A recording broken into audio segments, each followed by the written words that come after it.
After replacing the battery on a few ranges, I noticed a subtle difference between models, so join me for a full step-by-step battery replacement, including info on the battery size and what to expect after installation.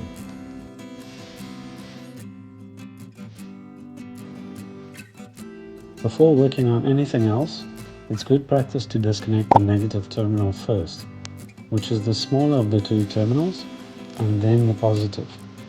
It's all explained in this video link on the screen if you're interested.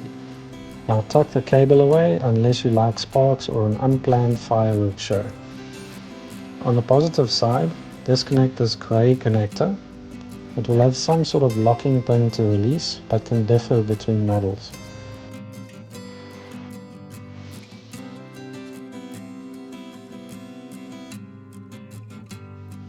Then remove this one bolt at the back. You can probably test your patience by not doing this, but by disconnecting these two cables, you'll create a lot more space to remove and install the battery.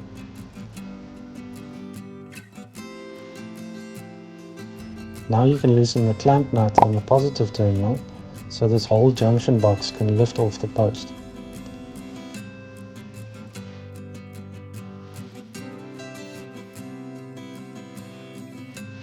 Then there's a bracket down at the base of the battery with one bolt to remove. Some models might also have a strap over the battery secured by the same bolt.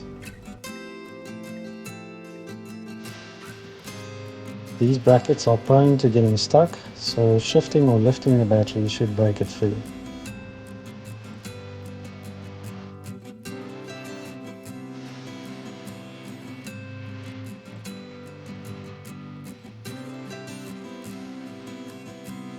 Regarding the battery size, there seems to be a difference in height, which I'll get to a bit later.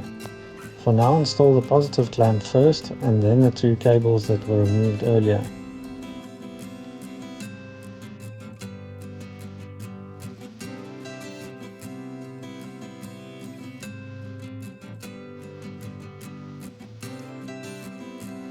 If you find these videos helpful, please consider subscribing. It's free and as simple as tapping the button below the video. A lot of effort goes into making these videos, so help us get these numbers up.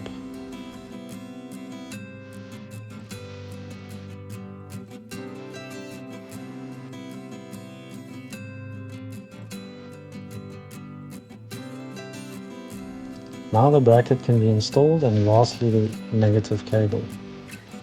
If we look at the specs on this battery, it's a slightly lower profile than the usual 190mm. Now although the 190mm version will work, it does feel like a bit of a strain on the positive cables. So if your model is between 2016 to 2019, you have the 2.2 or 3.2 engine, and your instrument cluster looks like this, the 175mm version seems to be the standard fit. But I'll share some links in the description for buying the battery online. I'll also do a separate video on the 2019 onward models if the opportunity presents itself. There's also no BMS reset required on this model, since it doesn't have stop-start or the current sensor on the negative terminal. You also shouldn't have any warning lights on startup. Now that you've mastered installation, learn how to maximize the life out of your car battery by watching this video.